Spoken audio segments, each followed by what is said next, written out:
Good afternoon, ladies and gentlemen. My name is Doug Paul. I'm Vice President for Studies here at Carnegie. I'm going to take a few minutes to move my lips here while people come in from the corridor to get their seats. It's very unfortunate for me as someone who has been in love with Burma for a long time that I'm trapped in internal bureaucratic meetings this week and have been unable to attend today's session, but I do have the great opportunity to participate in this one portion of it where we're going to look back and contextualize through history what's happening in Myanmar, Burma. I have as a first responsibility, in case it hasn't been said enough yet today, to thank the Center for Global Policy, the JETRO, and Mitsubishi Corporation USA for their support for this event, which would have been impossible without their support. I'm trained as an historian, and I always find it useful to take an historical perspective. When the ice flows began to unfreeze in Burma and we started seeing change, a few years ago I wrote a piece which made its way to Secretary Clinton. And I imagine she wondered why it was put in her hand to say, you know, this change is happening in Burma, it's for real, it's by them. But I led off by talking about the Mongol invasion of Burma in the 14th century and how the Burmese had eventually repelled the Mongols, partly because of internal Mongol history, partly because of what the Burmese were doing. And I think you can't start far enough back, is my point. You know? Today we're really lucky because we have a step back to look at 10, 20 years of this transition. And, the internal history of Burma is going to reflect what happens in their relationships with their neighbors, and how well they deal with their neighbors is going to have a lot to do with how successful they are with the many initiatives that are underway. The U.S. and Japan remain important players in this process, as you've been discussing during the morning, and I hope we can continue to work together for a really better outcome for the people of Burma, Myanmar. My privilege now is to introduce to all of you, I think most of you have already met him here, myint-u, to guide us on the historical issues. He's seen Myanmar from far away in New York and England and from inside and nearby. He's got a long-standing connection and had the benefit of being the grandson of U Thant, who's probably the most famous Burmese of the 20th century. For those people who did not know Burmese history and Aung San and all of that. As a historian, he's a past fellow of Trinity College and a former UN official working on peacekeeping operations in Cambodia and Bosnia. He's an historian and author of 2 best-selling books, The River of Last Footsteps, A Personal History of Burma, and Where China Meets India, Burma and the New Crossroads of Asia. He doesn't just write about Burma's history, but he's actively trying to preserve it, and he's the founder and chairman of the Yangon Heritage Trust.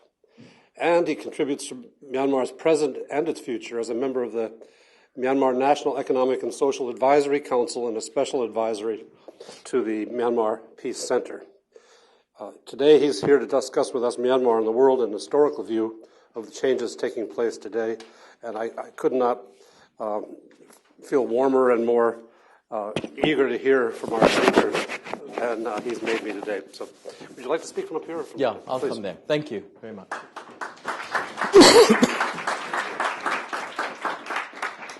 Thank you very much for the very kind introduction. I'm delighted to be here back in Washington, where I lived a couple of years from 1989 to 1991. I was a student at SAIS, and I think in those days there were about maybe 2 or 3 people on the Hill who were even remotely interested in Burma. Eric Schwartz was one of them, I remember, and people on Senator Moynihan's staff. And I organized actually the first Burma roundtable of people interested in Burma here in Washington in the fall of 1989. I will try to give over the next 35 minutes or so my sense of the changes going on today and some of the underlying trends that I think are slightly less apparent. and try to put them in a broader historical context, and then maybe return to some of the questions about related more specifically to what's going on now and the possibilities of international support as well. I think in terms of the changes going on, I think first it's important that we don't have a sense of the country as being entirely frozen or a tabula rasa before, and then all of a sudden sort of bursting to life and full of change.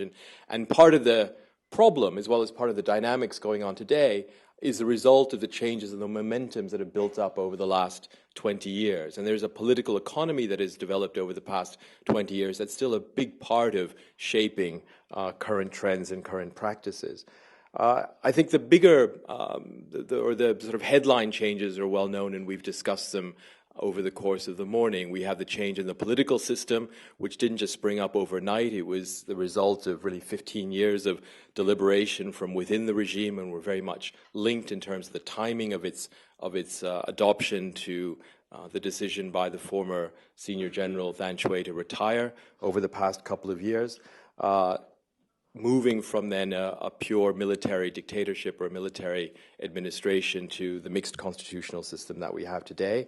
We have the changes in policies adopted by the new president, U Thein Sein, in the direction of political liberalization, in terms of a new set of policies regarding the ethnic non-state armed groups and peace talks with them, and in the direction of more rational economic policies and economic policies more geared towards the rest of the world. And related to that very much, which was one of the president's first policy decisions, I think, which was perhaps not appreciated enough on the outside, but I think to anyone who followed Burma closely would have seen was incredibly important, was the president's willingness to listen and to take the advice of civilians.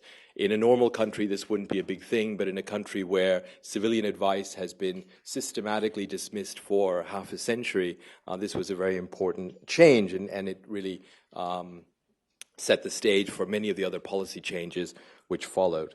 So if we look at the changes, I think we have to disaggregate between the structural change, the new political system, the new constitution which was set in place, which was very much the handiwork of former General Than Shwe and the old regime, which was something that was in the works for a long time, and the policy changes undertaken by the president, which caught almost everyone by surprise and in many ways went further and faster than almost anyone would have predicted.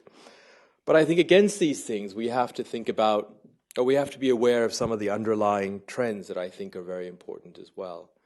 The first is the emergence, I think, of, for the very first time in modern Burmese history, I'll use Burma and Myanmar interchangeably, for the first time in modern Burmese history, the emergence of an independent business class.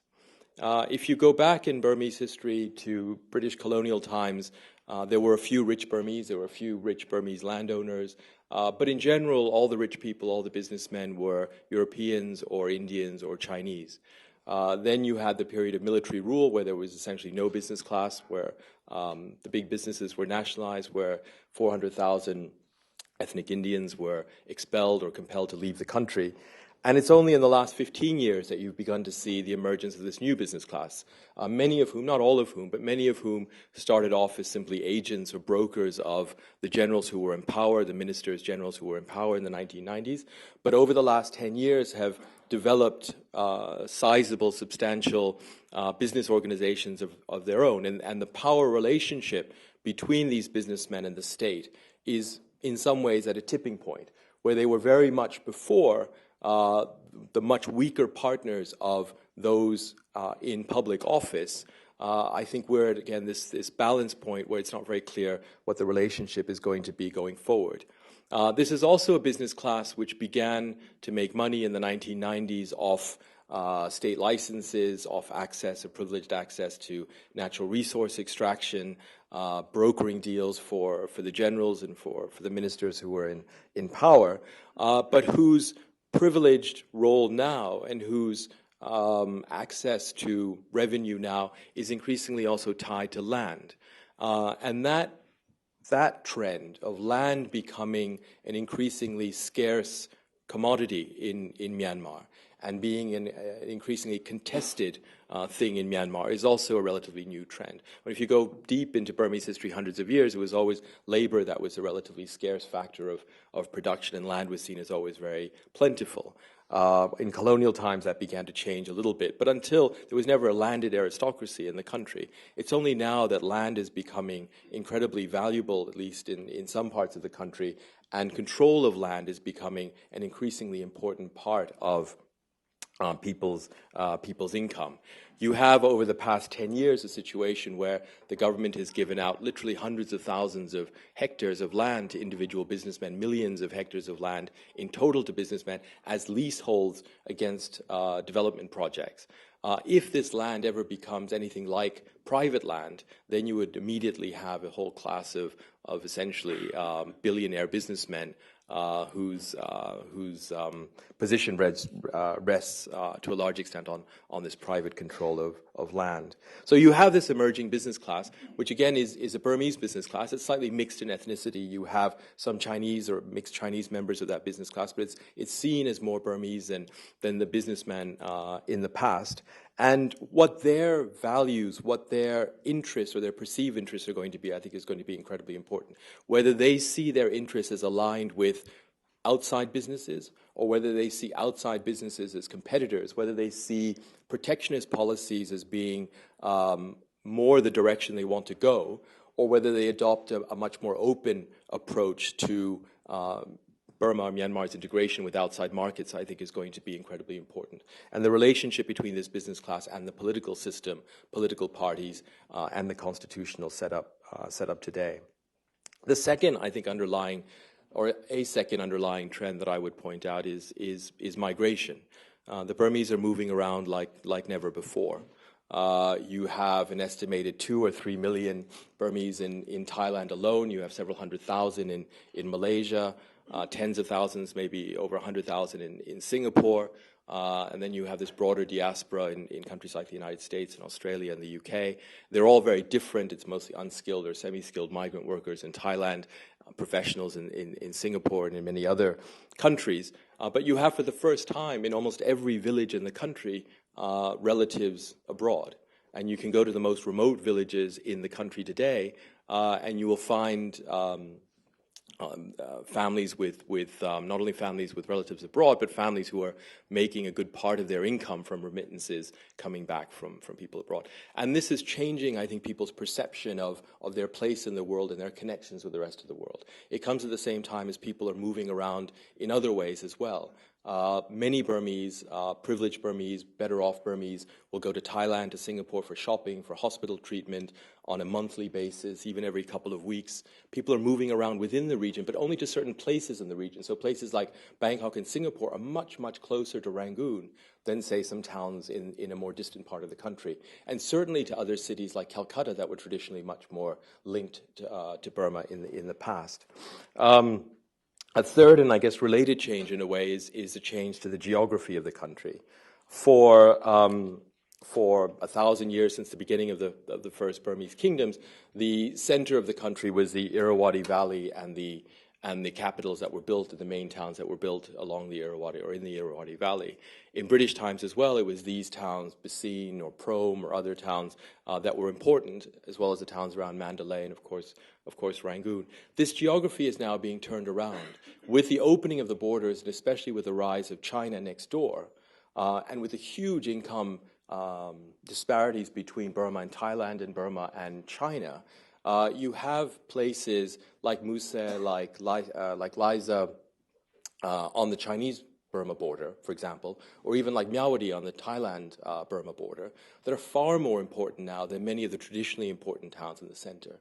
So places that were once peripheral, that were literally the kind of end of the world, mountainous sort of places at the edge of sort of civilization, are now gateways to China, gateways to Thailand, and the places that have seen some of the fastest economic growth of the past 10 to 15 years.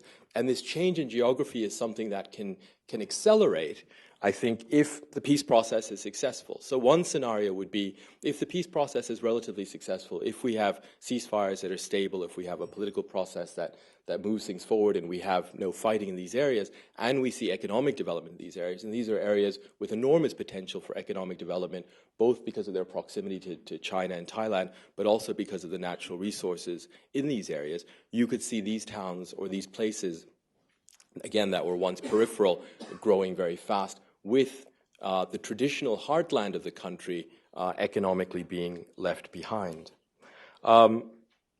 At this stage, well, and related to that is another part of the change in geography, which is, of course, the relationship between Burma and China, and to some extent Burma and India as well. And this was the topic of my last book, and it's in a way it's an obvious point if you look at the map, which is that Burma sits right between India and China, but it doesn't sit between the central parts of India and China. It sits between two peripheral parts of India and China that are very different and that have had very different histories over the past 20 years. If you look at Yunnan was a place throughout modern Burmese history. So from the 1850s through the 1950s, 1960s, Yunnan was a frontier area in China during the Taiping Rebellion, during the Panthay Revolt in China. This was a backward, very poor, relatively very poor to Burma, relatively underpopulated part of China with about 3 or 4 million people. Today, the landscape is filled out. It has 40, 50 million people. Its economy has grown fast over the past 10, 20 years. And China from Yunnan has been in a very strong position then to influence economic activity and to assert its economic influence over northern Burma over the past 20 years. This is very different from the geography with India next door, because what is next door is not Bangalore or Bombay, but is northeast India, which is a relatively conflict-torn part of India, and a part of India that still remains quite peripheral to the rest of the country. But what we have in general, though, is India and China coming much closer to Burma than at any other time in history. Historically, the links were always seaborne, which meant that Burma was very close to South India and to Sri Lanka. This is where Buddhism came into Burma. The land connections were extremely tenuous because of mountains, because of forests, because of all kinds of problems in terms of transport. But these are the transport barriers that are being overcome now, and that will be overcome maybe not over the next 2-3 years, but over the next 5 years, 10 years, 15 years, and that will profoundly change what Burma is, because Burma has traditionally been in many ways an island. Again, you look at the map, China's there, India's there, but the mountains and the forests have been barriers that are only now being breached. So Burma will go from being an island to being a part of the Asian continent, and that will mean that the Burmese both have a tremendous opportunity in terms of economic advantages and other advantages, but also will need to manage that if it's going to benefit them in any way. If we go back a little bit in history, if we go back to the last 100 years, I think as all of you know, Burma was a kingdom until 1885. It was overthrown. And one of the important things to remember, to think about that, is that this was an incredibly radical break. It was very different from the consolidation of British rule, say, in Malaya. It was very different from the consolidation of British rule in parts of British India. This was a very radical break where not only was the monarchy overthrown, but the entire patronage system, the entire political economy, the entire system of social hierarchy and control was completely dismantled over about a 10-year period from 1885 to 1895. And in its place was developed a colonial political economy that was based almost entirely on one, military control of this eastern flank of India, and two, the exploitation of selected natural resources, mostly oil, teak, and also the export of rice. And so Burma developed as this kind of archetype of a colonial political economy in the early 20th century. Why that's important today is that the political DNA of the country, the political DNA of Burma, the development of modern Burmese politics 100 years ago in 1910, 1915, goes back to this reaction to this globalization that took place in Burma. It goes back to people's feeling 100 years ago that in this globalized environment, as Burma was integrated into global networks and global markets, the Burmese were winding up at the bottom, and that you had the Europeans, the Indians, the Chinese at the top, and that the Burmese were winding up at the bottom. And this anti-immigrant sentiment and this anti-foreign multinational company sentiment is really at the heart of a lot of Burmese politics and is still a big part of Burmese political rhetoric. And I think that's very important to think about and to understand if we're going to think about the shape of politics and political vocabulary going forward as well. You have then, not just this kind of anti-globalization sentiment that's been around in Burma for a very long time, but also this deep isolationist sentiment. And again, I think it goes back to this late 19th, early 20th century experience where the Burmese people seemed completely ill-equipped to manage the openness that was kind of forced on them at that time. And even though the 1962 coup and the isolationist policies adopted by the military government under General Ne Win were extreme and had very little popular support, you could see them as an extreme version of a set of ideas and a set of mentalities that were much more generally prevalent in society. The nationalist movement in Burma was born out of this sense that the Burmese had had a raw deal from the modern world and in some way needed to change their position in the modern world. And so I would suggest that a very central question in Burma today is, or maybe the central question in Burma today, is how well can the country manage its current de-isolation?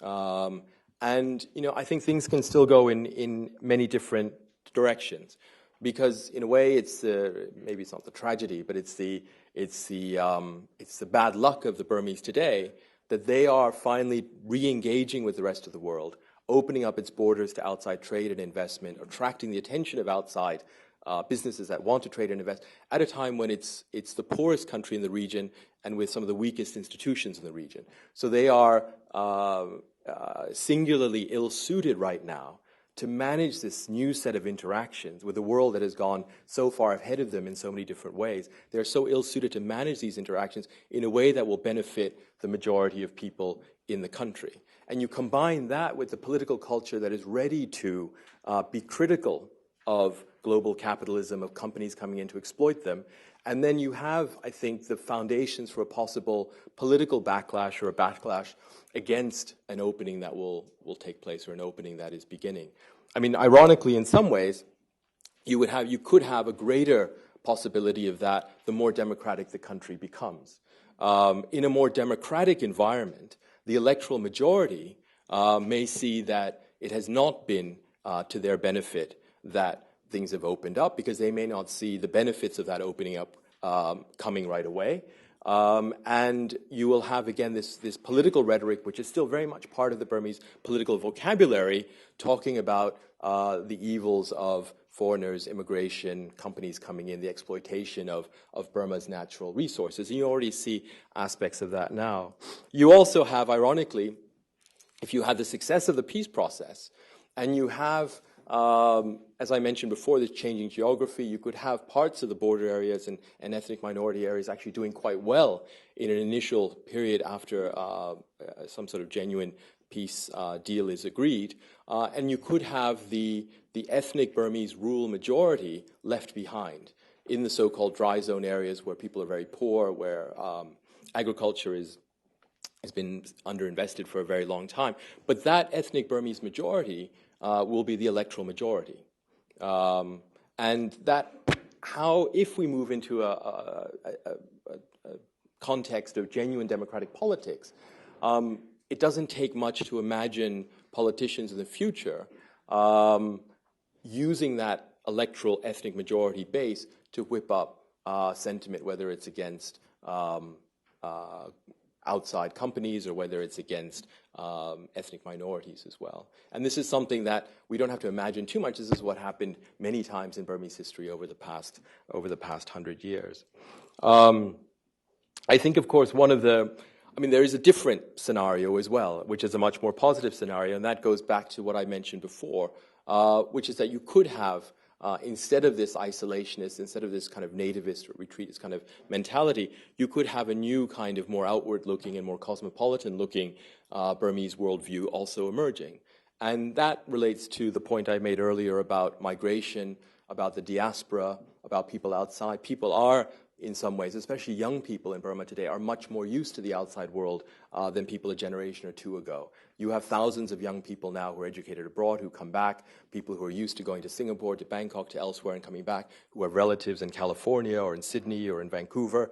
And so you have the possibility also of a different and more liberal set of worldviews emerging. And I think which of these things shape the future is going to be the most important set of questions today. So I think, we look at the near-term political scenarios in terms of constitutional change, in terms of the peace process, in terms of elections in 2015. But I think behind that or above that is this much broader question of how this country, which has traditionally been very isolated, which has in the 20th century been very isolationist, is going to deal with this de-isolation of the coming few years. And before I end, I just want to maybe talk about a couple of concrete examples of the things that I'm working on, and maybe say something about the potential for international cooperation, because I think these are two issues where U.S.-Japan cooperation would be very important. The first is the peace process itself. The peace process is now, as has been mentioned earlier today, at a critical stage. It is at a historical watershed. We definitely have the best possibility. These few months, we have the best possibility since 1948 to get a genuine peace process on track. And there's still a big if we have a national ceasefire agreement in the coming weeks, if we then move to broad-based political dialogue over the whole range of issues that will need to be discussed, from devolution to security sector reform to language policy to cultural rights, if we move in that direction, there will need to be maximum political support for that process. If that process is if it's a process that's agreed to by the Burmese army, as well as the Burmese government, as well as the non-state armed groups and ethnic political parties and others, then this will require maximum international support. And that means not just sort of verbal support, but it's going to mean actual very concrete support. There's going to be a price tag to that process running in the tens of millions of dollars, because it's going to mean liaison offices, ceasefire monitoring mechanisms. It's going to mean the actual dialogue itself, and maximum donor cooperation to ensure that those bits of the process that urgently need to be funded are funded, like the ceasefire monitoring mechanisms. But maybe some peripheral parts are put on the back burner for a while, is going to be incredibly important. And so far, there really hasn't been much donor cooperation around the peace process so far.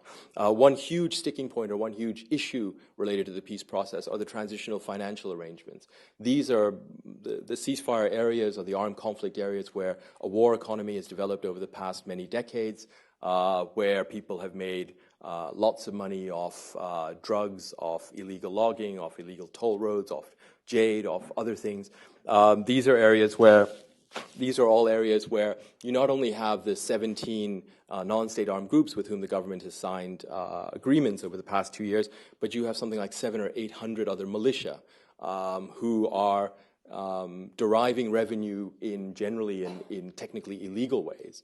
And so what the transitional financial arrangements are for all of these different militia groups and non-state armed groups is going to be it's going to require a very creative exercise and a degree of international support for which we don't really have the structures in place right now. The second, and I say this partly because I'm working on the peace process, the other issue I work on is on Yangon urban planning and conservation. And cities are very important to the future of the country. The official statistic is that about 30% of the country is urban, but in reality it's more like 15%. If Myanmar continues on a growth track of 6-7% growth over the coming years, you will see an urbanization that will bring another 5 to 10 million people into the cities over the next 15 years. There's no planning for this increase. Cities are going to be the place where either this new sort of liberal cosmopolitan kind of worldview develops, or it's going to be the place of extreme social tension and ethnic and intercommunal conflict. There's no planning right now in that way for the future of Yangon. JICA has worked on this master plan on the infrastructure of Yangon, but in terms of the resilience of the city against natural disasters, environmental change, but also in interacting with civil society groups and others and envisaging what Yangon can be like, I think could be an area, especially because JICA has been so invested in this issue, where there could be good international cooperation, especially between Japan and the United States. But I've used up, I think, most of my time, so I'll end there and take any questions people might have. Thank you.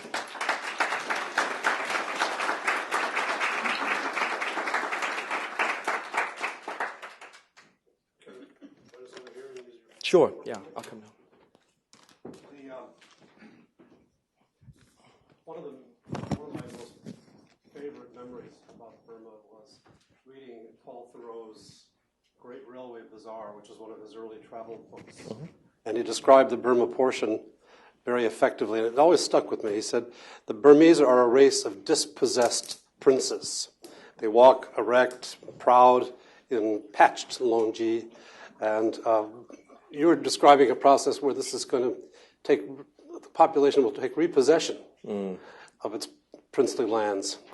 If we can get this problem of that you've so carefully outlined, the who's going to own the land and who's going to assign value to it, properly disposed of.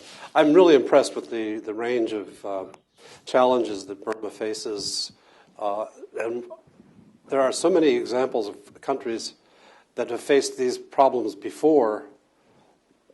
One or two of them, not usually as many as this, in one condensed area, and coming at it so late in the game.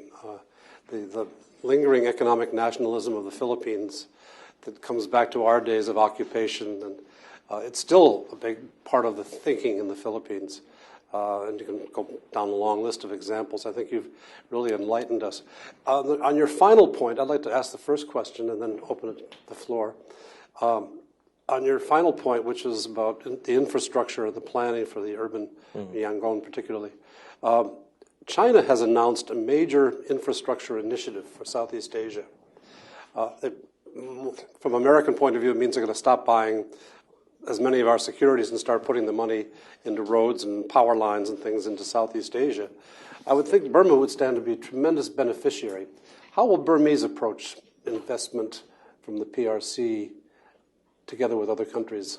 In infrastructure or in general? In infrastructure. I don't think there's any specific policy. I mean, in regards to China, I think the main thing is that there has been whatever the rights and wrongs or the balance sheet of Chinese economic involvement in the country over the last 20 years. I mean, the image of China, especially in the cities and amongst the Burmese sort of political class and middle class, is very, very negative. And so there's a sense that Chinese investment has displaced lots of people, that it's fueled a lot of corruption. This was behind the push to cancel the myint-u Dam, which was canceled. And so there's a strong anti-Chinese business feeling in the country. And whether that can be turned around into a set of policies that actually tries to exploit our proximity to China and uses our geographical position next to China, I think is still a big question mark. But right now, in general, I think the feeling is of wanting to at least attract investment and business from other parts of the world, not to the expense of limiting Chinese investment completely, but there's a popular sentiment against Chinese. There is that reality that the Chinese may be the only ones in a position to write the checks and to send the builders.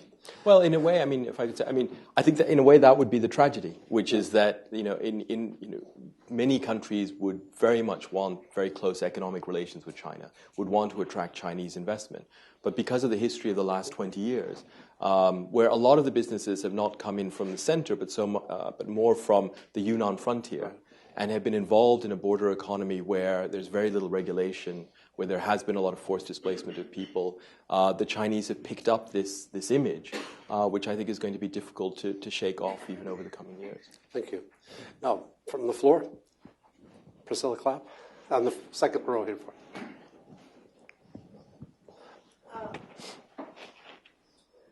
Priscilla Clapp.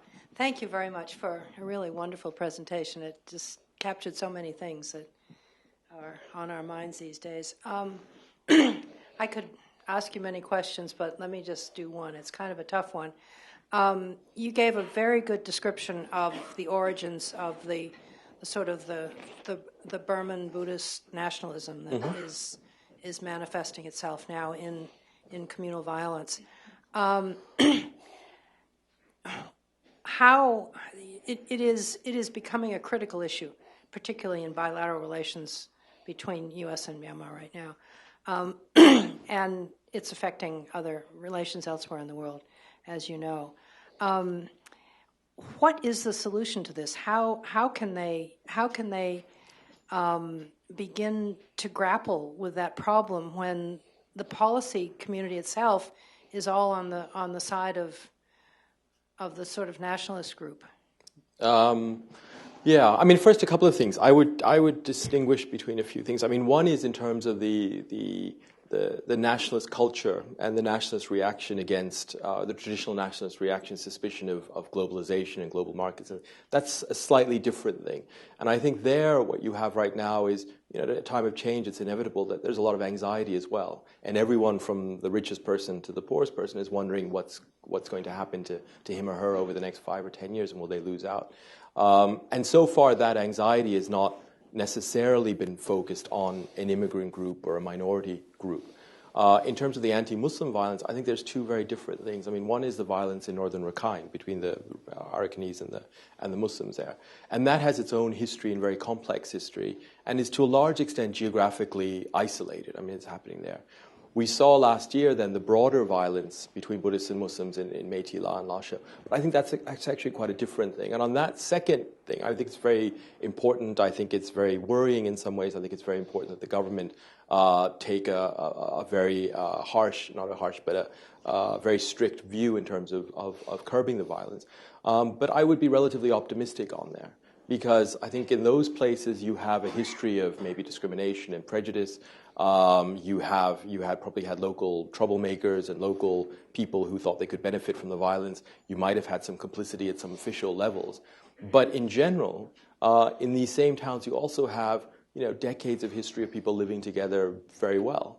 And many people in Burma have Muslim friends or Christian friends or friends across faith. So I think in the majority of the country, in the main areas, I think there's reasons to believe that there's a foundation on which to build and things can get better. It's not that it's not worrying, but I think with the situation in northern Rakhine State, I think that's different, and I think it's very difficult to find an easy answer. I mean, there are obvious things that need to be done now in terms of just providing basic assistance and ensuring that people have their basic rights respected. But in terms of finding a longer-term solution that can bring two communities which are really apart, these are not communities that have traditionally lived together in any way, I think it's going to be much more difficult. A question way in the back. Yes, thanks, Doug. Rob Colorina, AIAC Investment. With respect to the overseas Burmese who are considering coming back, could you speak a little bit as to what sectors are they finding acceptance to come back? And then secondly, do you see a little bit of activity or interest of getting involved in the policy side there down the road or currently? Interest by who? By those who do come back. Oh, of people coming back and becoming involved in the... Yeah, I don't know. I think it's very difficult to generalize because, when you talk about Burmese coming back, it could be a Burmese who's been in Singapore for 5 years, has a passport, paid taxes, and comes back, or it could be someone who's been abroad for 30 years and is no longer a citizen. So I think there's such a discrepancy, it's difficult to generalize. I mean, I know people who've come back, done reasonably well over the past year or two, but it's still a very small number, so it's also hard to there's no set of experiences on which to kind of draw any conclusions. I mean, what is very clear is that the skills that a lot of Burmese people have abroad are desperately needed inside the country. And I know that I'm a member of the National Economic and Social Advisory Council. I remember in one of the very first meetings we had with the president, one of the top issues was, at a time when the country desperately needs capacity building skills, whatever you want to call it, how can we also tap into the diaspora? How can we encourage people from the Myanmar diaspora to come home? And partly these were legal issues about passport, citizenship being given back, the possibility of dual citizenship, permanent residence status, all these things. But then it was just practical things as well. I think one huge problem for at least a lot of people I know who would like to come back is simply, I mean, it seems like a very prosaic thing, but the price of housing right now in Rangoon. It's one thing if you can rent an apartment for $1,000 a month, but when it's $10,000 a month to rent a place in the city, it's a big barrier to, especially young Burmese people going back. So there's not an easy, it's still not, I don't think it's an easy environment for people to go back, even if they're Burmese and speak Burmese, but there's a huge need for people to go back. And I think especially if people have very good bilingual skills, there's an incredible shortage of people with bilingual skills right now in the country. In the middle here, on the aisle. Hi, I'm Michael Martin from Congressional Research Service, and thank you for your presentation. I want to go back to your beginning, where you talked about the reform processes being implemented by the SPDC and having a plan going forward. My question is this: where are we on that plan? There's sort of an implicit assumption that we are partway along some sort of path to someplace, but not a very clear indication of where that endpoint might be. So first part of the question, where are we on the SPDC's notion of where the endpoint to reform might be? And then since you're on the advisory group to the current Thein Sein government, where do you think the Thein Sein government think the endpoint of political and economic reform might be? Good question. I think, I mean, I don't think we have to take a sort of very Whiggish view of history and assume that everything's going to go in a straight line to some natural conclusion. I think we can probably disaggregate maybe into 2 or 3 different things. I mean, one is the constitutional setup, which the Army as an institution, I think even as early as the mid-1990s, thought of as an acceptable constitutional framework to hand over power to, right? I mean, after the elections in 1990, when they wanted to hand over power to something that was more mixed that they were comfortable with, they came up even in the Constitutional Convention of the mid-1990s, something more or less like the Constitution that we have now. And this was a constitution that many people criticized, that many people said were unacceptable, that many people said was going to be just a continuation of some sort of army regime in a slightly changed mode. And so that track has been around for a long time, and I think that was never meant to then morph into something else. So I think that constitution, maybe eventually in 20, 30 years, but I think it was adopted as the framework which would allow the Army to take at least one big step back from day-to-day government. I think the second component, though, of the change is different, which is the personal decision of Senior General Thein Sein when he was approaching 80 to retire. And that retirement alone created a power vacuum. If in the late 1990s, say, the Constitution was adopted, let's say the NLD hadn't boycotted the constitutional process, that Constitution was adopted, elections were held in the late 1990s, but General Thein Sein was only 65 years old or whatever he would have been at that time, you might have had a very different political outcome. So I think the power vacuum left by the senior general's retirement is an important part of the mix.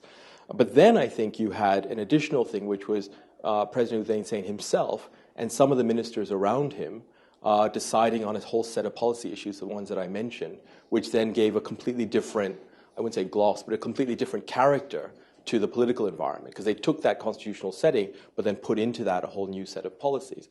I think that very much derived from the president's own personal desires, but I think it also derived from many of the policy ideas that were being encouraged on him by some of the ministers and others who were around him at the time. And then I think what that was very much related to, and I think the thing that has probably the most, the most momentum behind it, I think was the overwhelming sense of almost everyone in the Burmese political class that whatever else, the country was behind the rest of the region in a way that was indefensible.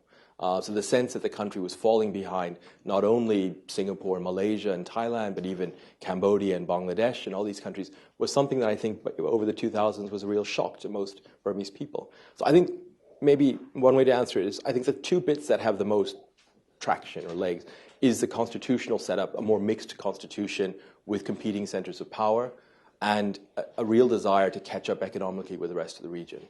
How far we go forward from that and how fragile the set of policies are that have also moved things in a more liberal direction, I think that's still, I don't think anyone can say for sure, the strength of those momentums. On the aisle, Dan Bob. Thanks. I'm Dan Bob with Sasakawa Peace Foundation USA. A question for you about the peace process. You said there's need for maximum donor cooperation. Little of it has happened.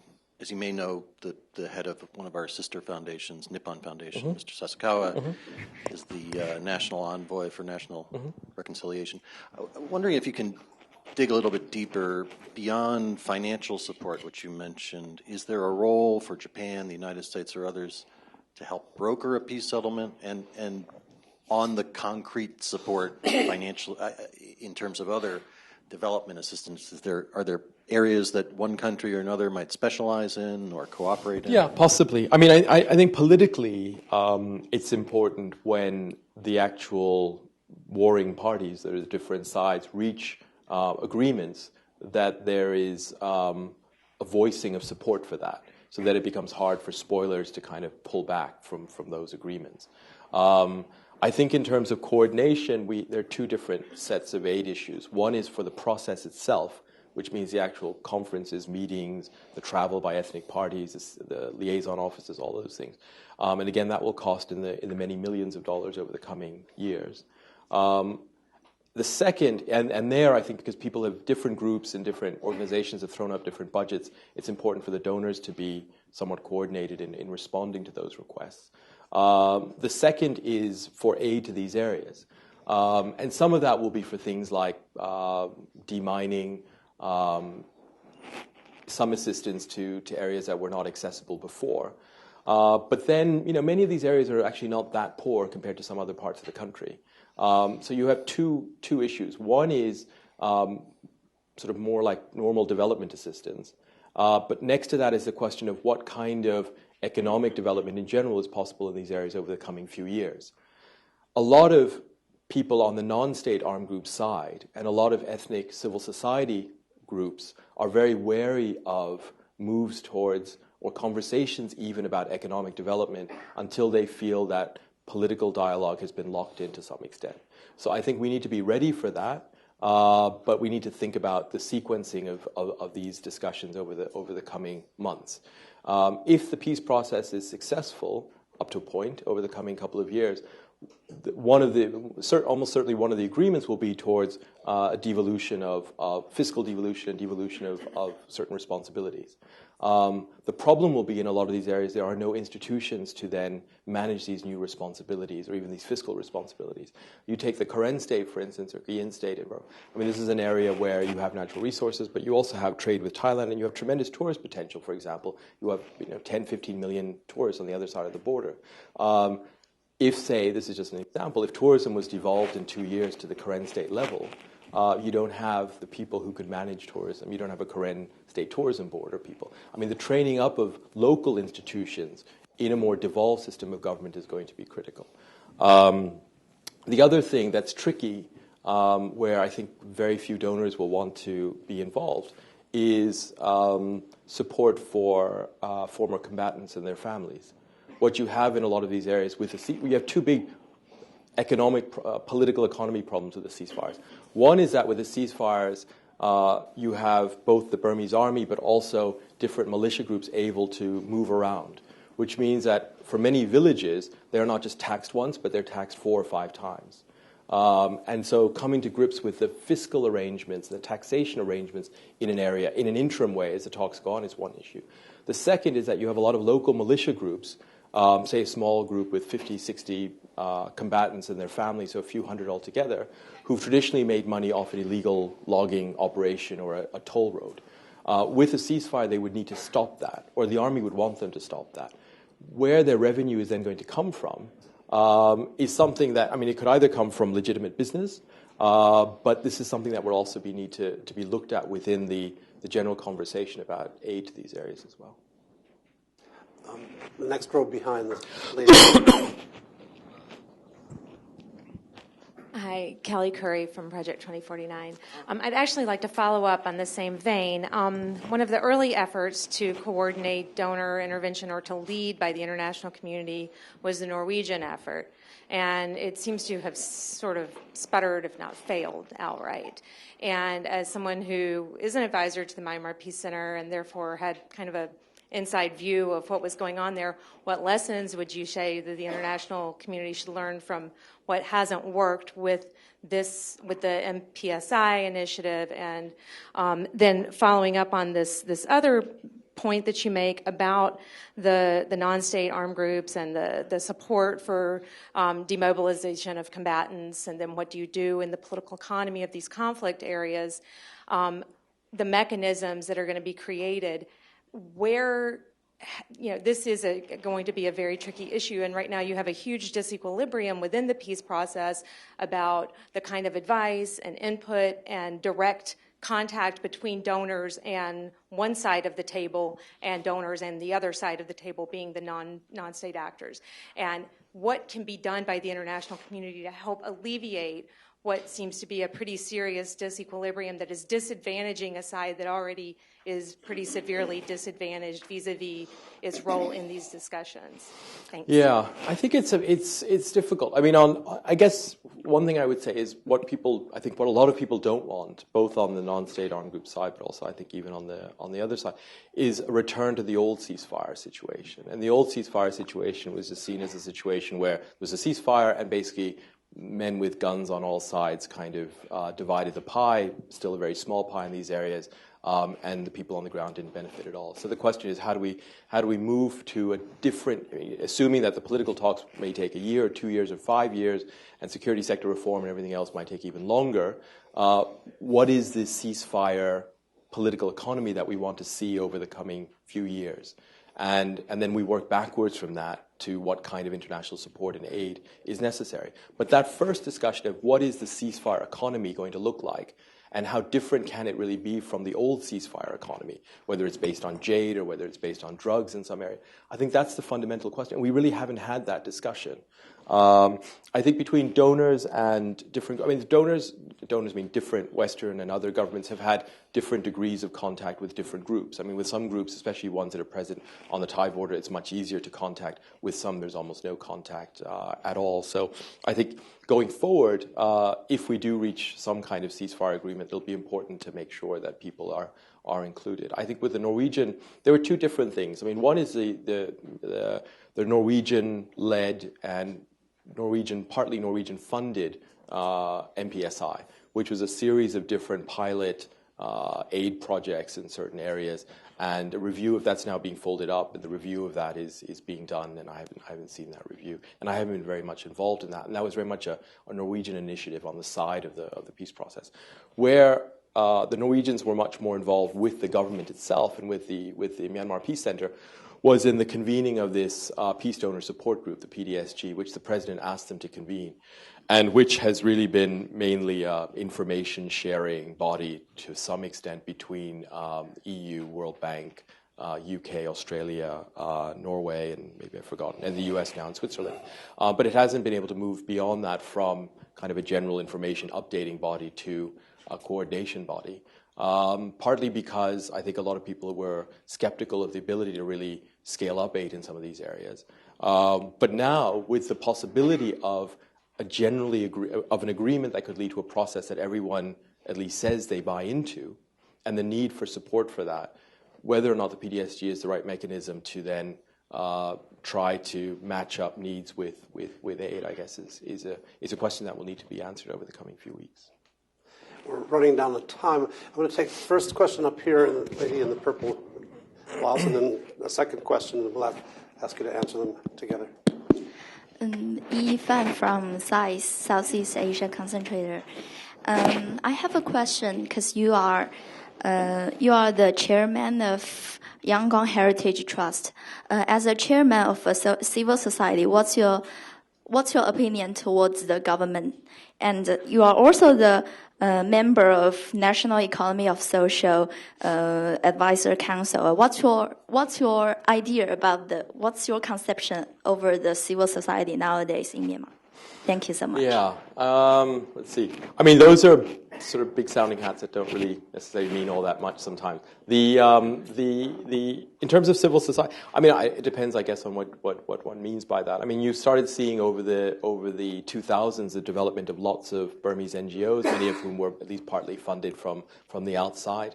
I think a lot of these NGOs have been a huge part of the change in the political culture and the political environment over the last couple of years. But they haven't been able to fill the void in terms of institutions. I mean, for instance, just from my experience with the Yangon Heritage Trust, this is a relatively new one. We set it up a year and a half ago. We were starting off as a conservation outfit, but we've become much more involved with urban planning. We work a lot with the Yangon government on urban planning issues. So we're able to play a certain role and facilitate and advocate and bring in outside experts and help.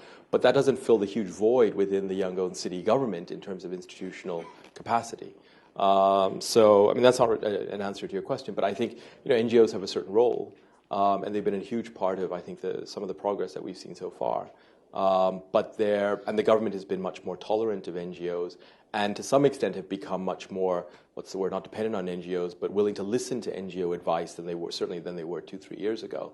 So the relationships are much better now than they were before. But where things go in the future, I think somebody had mentioned the association law earlier today. I think that's going to be a key test in terms of the operating space for a lot of civil society groups and NGOs over the next few years. Okay, final question here. Thank you. Xiaoyang Shah from Wenghui Daily, Shanghai, China. With regard to the Chinese investment in Myanmar, it seems that there is a very contradictory picture in Myanmar right now. On one hand, Myanmar still needs the investment from China. On the other hand, as you mentioned, there's a very strong negative sentiment towards Chinese investment.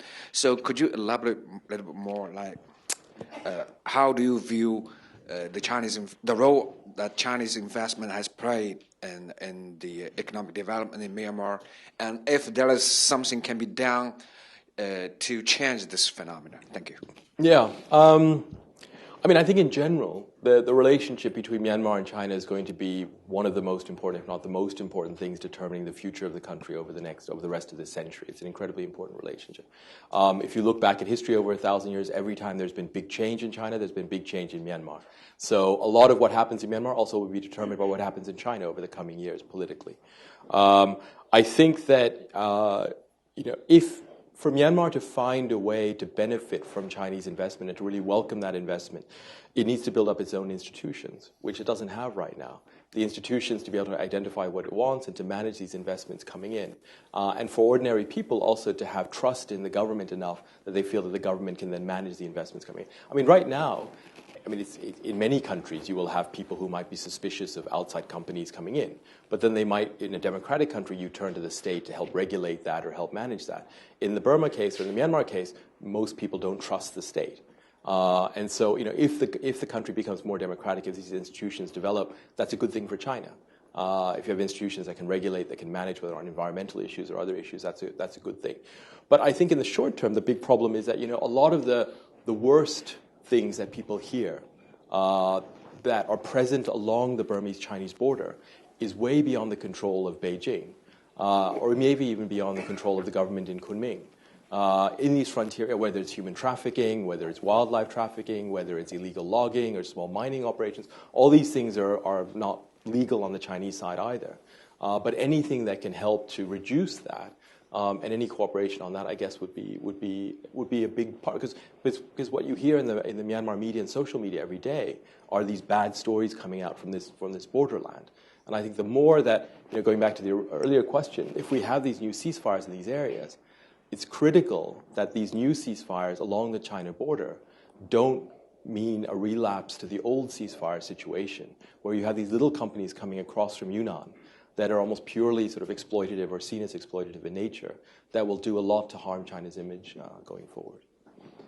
Well, you've given us a tremendous look at the scale and intensity of the challenges that face Burma and its friends going forward. I'm very grateful for that, both cautious and optimistic approach that you've taken. I think you're the sort of person Burma needs very badly, and I wish you well in your work. And thank you for all of this. Thank you.